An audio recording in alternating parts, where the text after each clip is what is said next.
বাজার ভরা শীতকালীন সবজিতে প্রচুর সরবরাহ থাকায় এর দামও হাতের নাগালে। সব ধরনের সবজি 10 থেকে 40 টাকার মধ্যে পাওয়া যাচ্ছে, যা স্বস্তি দিচ্ছে ক্রেতাদের। তবে বেড়েছে মাছ, মুরগি ও খাসির মাংসের দাম, আর আগের দরেই স্থির আছে গরুর মাংস। গতকাল রাজধানীর কারওয়ান বাজার ঘুরে দেখা যায় প্রতি কেজি মূলা 20 টাকা, টমেটো 40 টাকা, আলু 40, পেঁয়াজ 50, শিম 40, কাঁচামরিচ 40, করলা 50, পেঁপে 50, গাজর 50, বেগুন 40 ও মিষ্টি কুমড়া 50 টাকায় বিক্রি হচ্ছে। এছাড়া প্রতি পিস ফুলকপি 10 টাকা দামে বিক্রি হচ্ছে। বাঁধাকপি 15 ও লাউ 40 টাকায় বিক্রি হচ্ছিল। বিক্রেতারা জানান পানির দরে সবজি বিক্রি হচ্ছে। সপ্তাহের শুরুতে আলু ও বেগুনের দাম বেশি ছিল, এখন সেটাও কমে গেছে। সব ধরনের সবজি 30 থেকে 40 টাকার মধ্যে পাওয়া যাচ্ছে।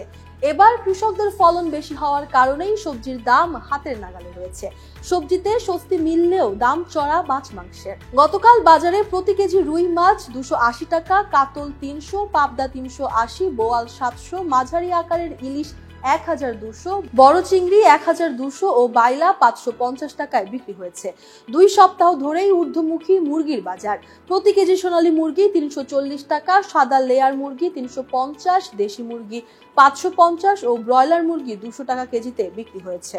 এদিকে খাসির মাংস 1200 টাকা কেজি দরে বিক্রি হয়, যা কয়েক সপ্তাহ আগেও ছিল 1100 টাকা। তবে গরুর মাংস প্রতি কেজি বিক্রি হয়েছে 730 টাকায়।